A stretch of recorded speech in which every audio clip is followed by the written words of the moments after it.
time. And then I had another baby at 18, shortly after signing a lease on my very first apartment because I was finally legal. My second son was only alive for about 3.5 months, and then he died. And Harvey died that day. This is like a really horrible version of the story because I really don't want to talk about me tonight. I want to talk about the cherished people in this room because I grew up with really no parents and no mother and father.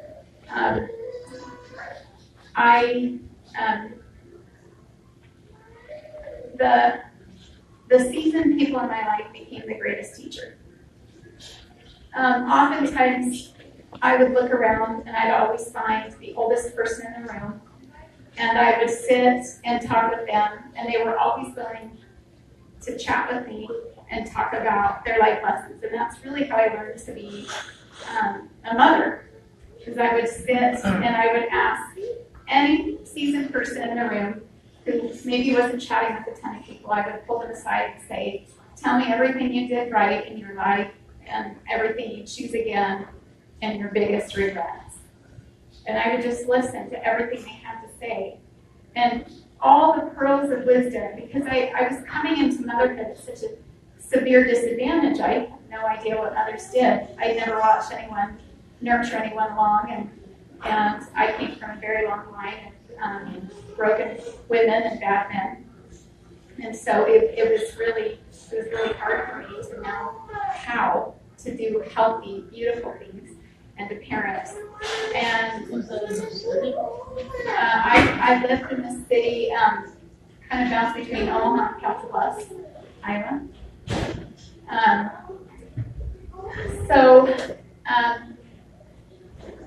I've always carried a special place in my heart for the seasoned people in my life because they were my absolute greatest teachers. And I often find that we don't treasure that wisdom often enough.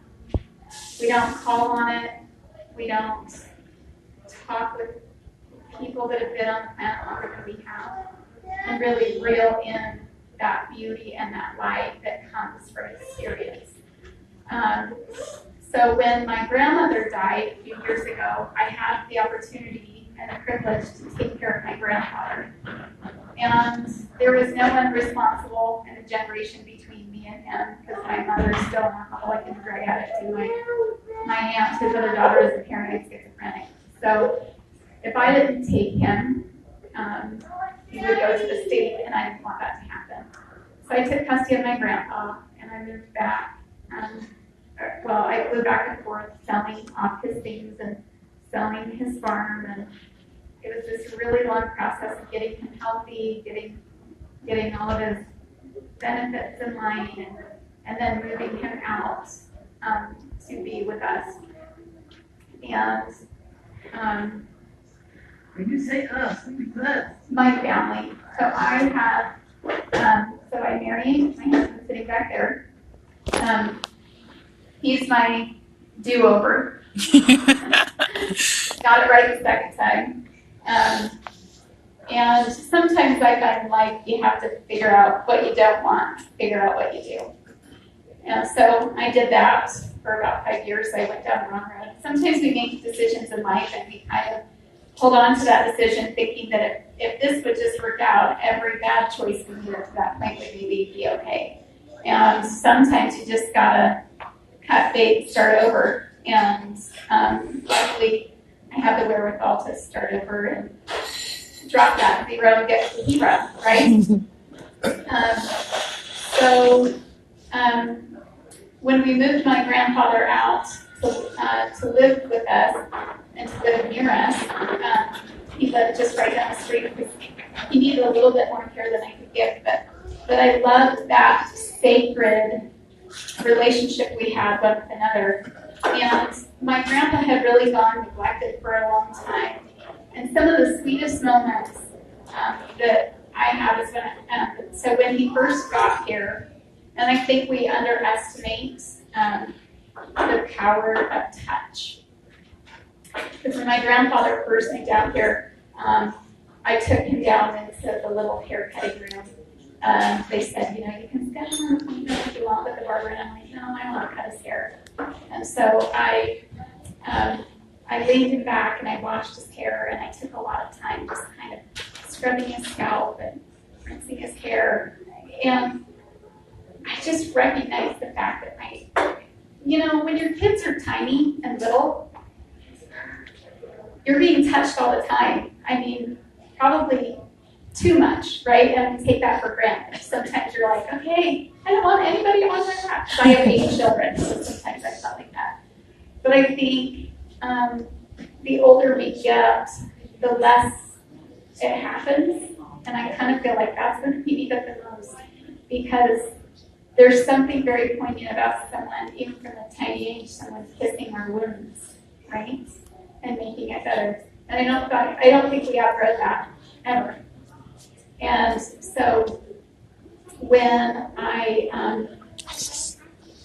talked with my grandfather that day, I cut his hair, and I remember rubbing his neck, and he's like, oh, sis, that feels so good. That's what they called me, because I was the only girl in my family amongst a bunch of boys.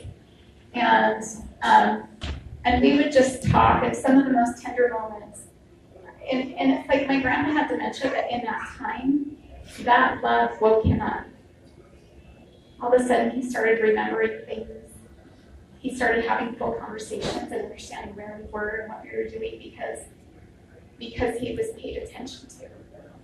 And I love that.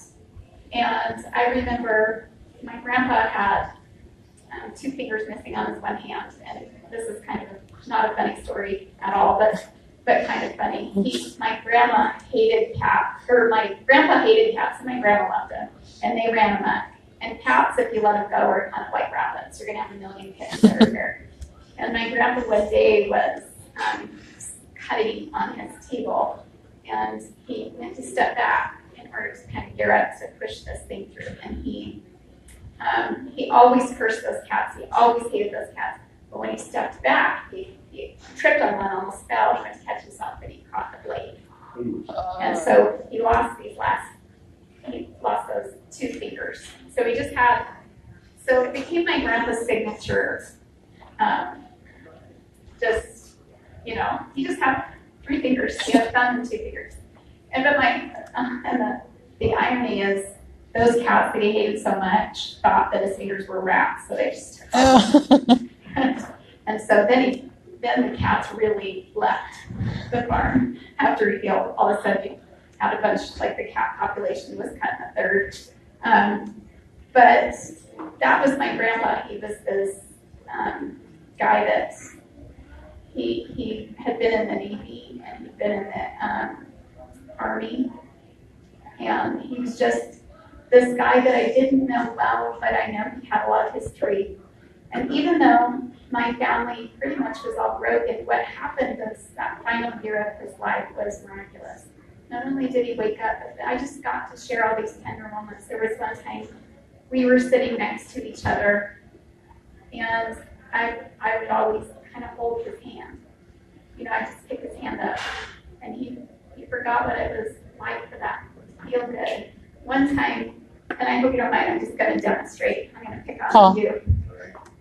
Mm-hmm. But I was holding his hand, and then all of a sudden, he took this hand, and then he took the other one, and he went like this. And then he just rubbed my hand, and then he kissed it. Because it reminded, he did that intimacy, that love, he had missed that. And I think we all need that. We all need that so much. We need that kindness and that warmth. And it's so funny because I think we grew up, and I know that your generation grew up like really where we didn't show emotion a lot, or we bottled everything that happened to us up inside. And I felt like I was kind of born this person, like, and everybody always made me feel like there was something wrong. But I don't want to hide. And if we wonder why we go through midlife crises or we can't seem to recover, and our resilience goes away, it's because we don't say what's wrong ever. We just wear the mask.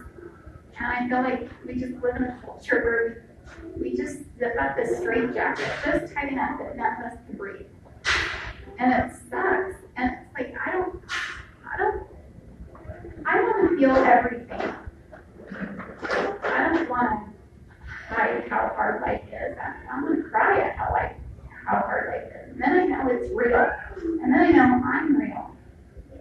And I think when the time I got to spend with my grandfather was some of the most cherished time. He was not a man that really took care of me, but that didn't matter because I became the person that took care of him. And it doesn't matter. I think that in life we think that there's this set order. Like my mom was the one supposed to be there for me, and her parents were supposed to be there for her. Or, we think that there's this set order, but honestly, there was a time in my life that I recognized that I was the chain breaker, and I was the one that was supposed to be there for my mother. And I was supposed to love my grandpa to his grave, and I was supposed to be the one that healed generations. And so I guess when I took care of my grandfather, I knew that I was going to his grave.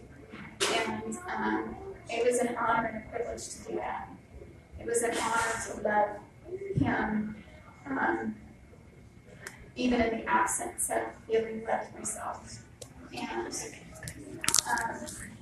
I guess I just want to say thank you for being willing to teach and being willing to share. And I hope that you never stop having conversations, and I hope you never feel unheard or abandoned by the world, because there are people that recognize the treasures that you are, and what you bring to the earth is invaluable and immeasurable. And honestly, you're my tribe, you're my people that I love to spend the most time with them.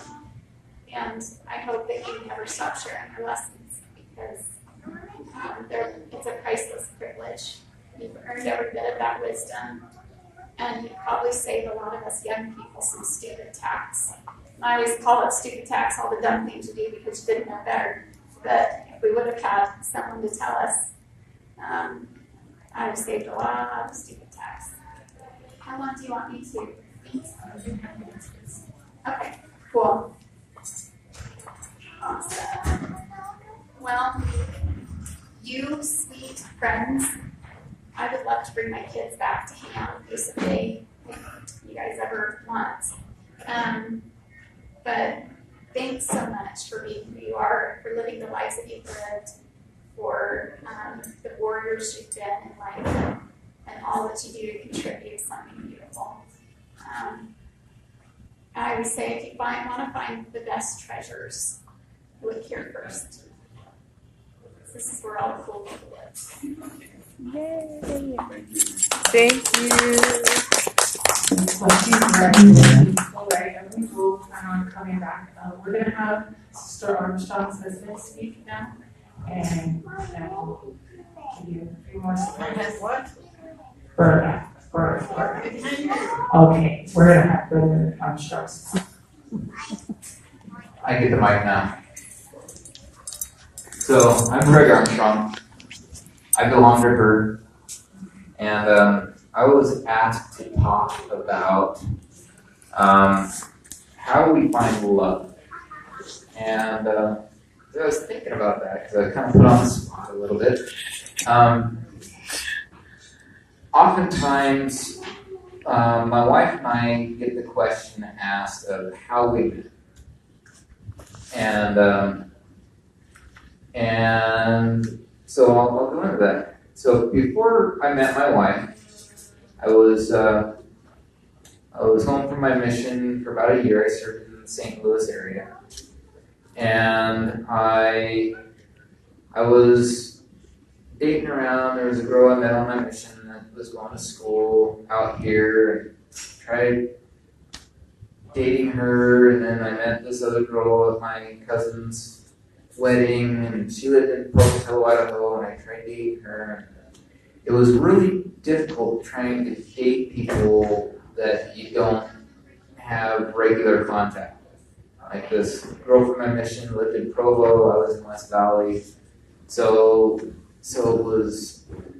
it was really difficult. The only time I ever really got to see them was on a weekend in either situation, because the other one was in Pocatello, Idaho, so that's a 2.5, 3 hour drive every weekend to try and spend time.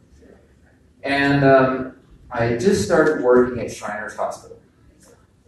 And because I do prosthetics for a living. And there, as I was getting interviewed, this beautiful girl was there to meet me and was super friendly. And she was our admin assistant, but she's also kind of the gateway to the director of the department. So anyway, she asked me a number of questions, and I guess figured I was good enough to work there. So she kind of continued on. Let me talk to the department head. Anyway, I got the job and started working at Shriners Hospital, and we spent a lot of time together. And initially, she was in a relationship, and I was, as I mentioned, trying to date these other girls, and it just ultimately didn't work out, and I was frustrated. She felt frustrated too, and we just ended up spending a lot of time together and became really great friends. And we carpooled back and forth, and it seemed like just a little bit of, it was just this really natural transition before, I don't know, I just spent so much time around her, it almost became an assumption that she was my girlfriend. There was never an actual ask of, will you be my girlfriend, or do you want to stay exclusively? It's just like, I just was a time hog of hers and just took every spare moment that she had. And I kind of forget to tell them that we broke up with the other people we were dating. well, we did, but that was kind of when we broke up. We just both kind of had this feeling of, I give up. Dating's hard. Trying to find someone to spend time with that you get along with is hard. But then we realized that we were already spending a lot of time with each other. And so through that friendship, we actually started loving each other, and next thing you know, we're spending every waking hour with each other. And I would, after work, we'd go over to her apartment and spend time. We'd go and do things. It was time to go home and sleep. And essentially, all I was doing is sleeping at home, but I was actually living. I think the battery went out. Or Skype. I can talk loud.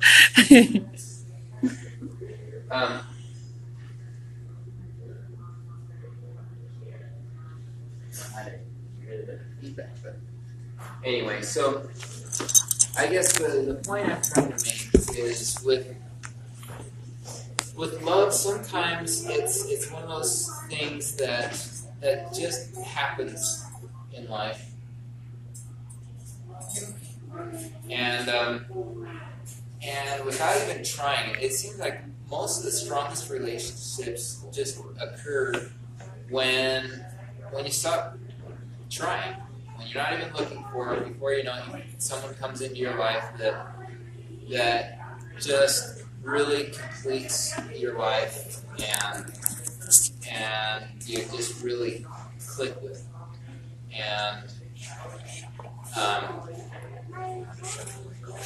yeah, so love's a very funny thing, and it's interesting how media, all the movies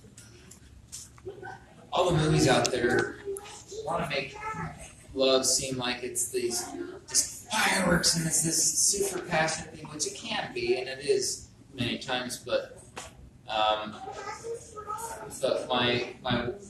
I just barely read my wife's post that she posted today or a few days ago. I don't spend as much time on Facebook as she thinks I spend. But anyway, life is hard, and being able to share it with someone that really true love is dealing with making it through the hard parts and being willing to stick it out and never leave people when it's hard, and you never know when that's going to happen. So anyway, I hope that's adequate. It's our pleasure to help or spend a little bit of time with you guys tonight.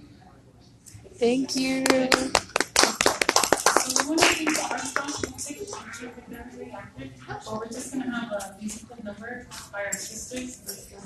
But I just want our VIP row to know how much we agree with Sister Armstrong, that you guys are gems. You're blessings, and it was such a blessing to be with you guys this evening. And we will return, we'll watch a movie, and you get to see more of our other friends that weren't able to make it today. But we can have Angel and Terry.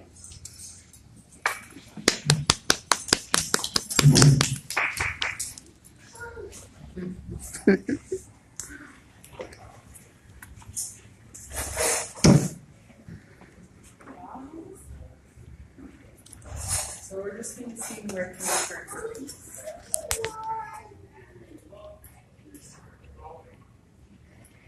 Where can I turn for peace? Where is my solace? When other sources cease to make me whole.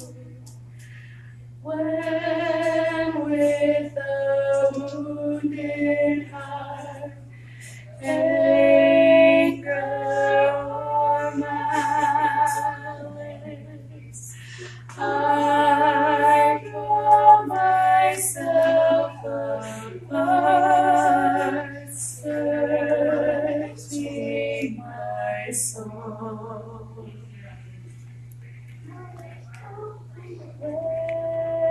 When my aching grows, where when I languish, wherein I need to know, where can I run? Where is the quiet hand to calm my anguish? Who can understand? He only runs.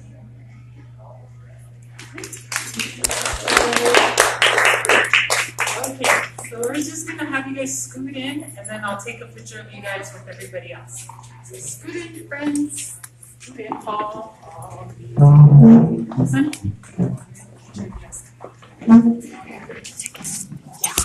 I'm gonna take it off of yours first.